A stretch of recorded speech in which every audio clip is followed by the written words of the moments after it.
Welcome to lesson 80, graphing and transforming absolute value functions. So you're going to notice an equation that looks very similar to our quadratics, except we're going to work with absolute values, which are absolutely fabulous and are always positive.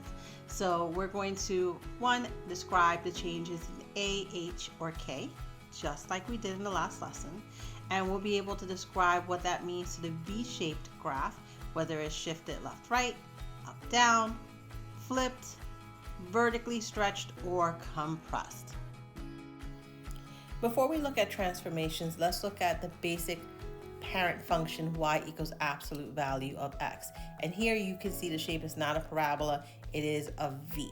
So this is going to be the base function we're going to look at. And as we look at the equation, we'll learn different ways this graph will change. Now that we know the basic form of just y equals absolute value of x, that V shape, let's use what we know about quadratics to make predictions or any connections with what could happen with absolute value. So I've written the vertex form for an absolute value so we can see the A, the H, and the K. And we're going to use what we already know about quadratics to make a prediction here. We have our base. So when A is, and I'm going to put the absolute value, is greater than 1, when it was a quadratic, it became compressed. So I want to see if that is still true for this. And when A was less than 1, oops, like 1/2 is a great example, but when it was less than 1, it was wider. And when A was negative, it flipped its shape, it was like downward. So let's just see if this is still true. All right, let's look at our images from Desmos. And here they are. And so first of all, I just love that they're pretty lines. That's just me. All right, so let's just label these so we can actually see what we have here. We have our y is equal to absolute value x. That's our base in black. And our first step up is when y is equal to 5 absolute value x. And boom, it is compressed. So that did happen. So confirmed, when A, the absolute value of A is greater than 1, it's compressed. And then we go to our blue, and yep, this is y equals 1/2. Our A is 1/2, and it is wider. So that happened, confirmed. This is why I love math, because it's not just random things happening, there are patterns. And these are things that people noticed and saw over time, and they asked why. And then we also have our negative A. It's just -1 in this case, and it is flipped. So it is downward. And so confirmed, everything we saw here was true. So let's keep going with this and just confirm. So far we have one data point that says this was true for quadratics. It is true for our absolute value graphs. Let's see if it is true in our other functions for H and K. All right, let's look at noticings when based on H. And here's what we knew about quadratics, that our H connected to our horizontal shifts. And what did we know? We knew that when it was a positive H, it shifted to the left. And when it was a negative H, it represented the shifts to the right. So is this still true? Let's confirm it. So going to my images on Desmos.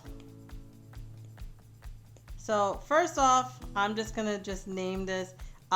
It looks like the Wonder Woman emblem with all the W's, because look at how perfect these lines are. Oh, they're so beautiful.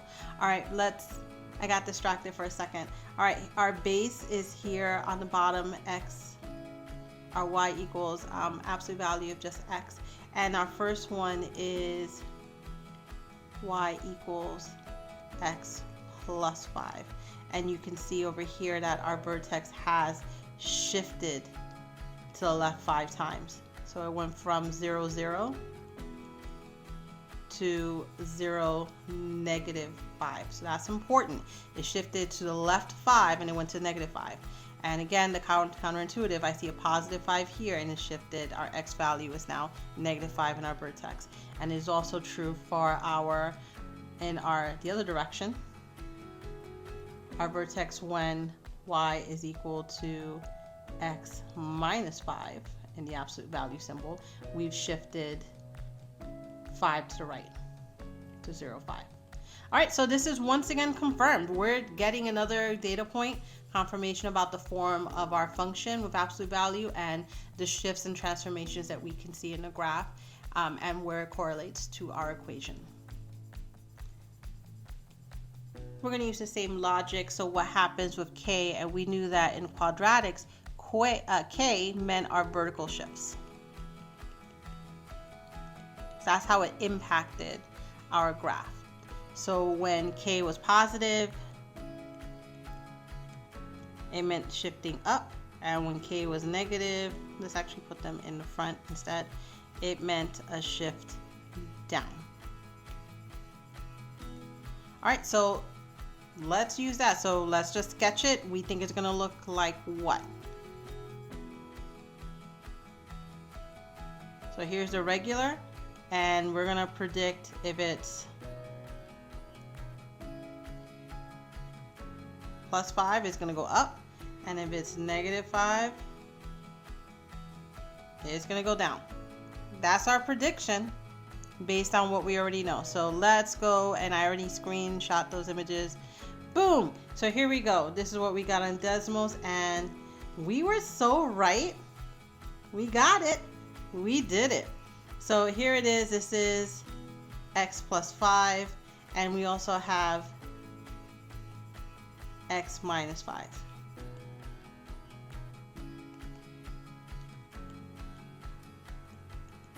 And we have our base over here, and it absolutely just made all those changes. So again, we went from 0, 0 of our vertex to a 0, negative 5 when k was negative, and a 0, positive 5 when k was positive. So far, we're knocking it out the park. This is not different from what we saw yesterday. It's just with absolute value.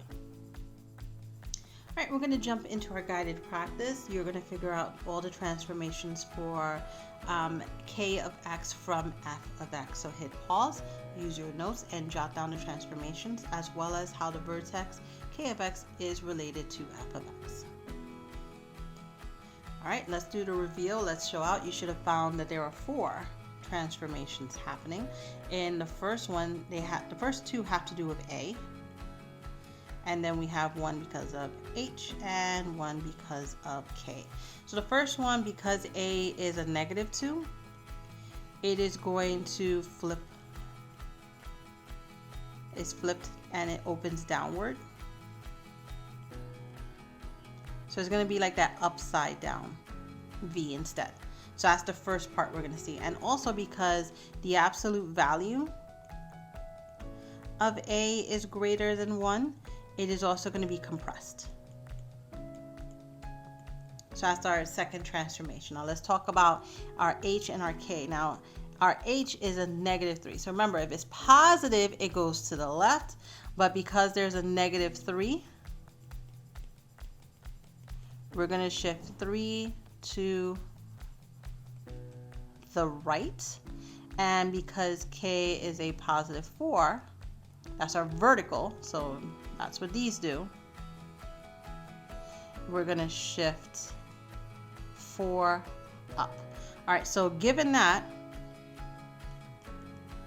3 right, 4 up from 0, 0, that makes our vertex 3, 4.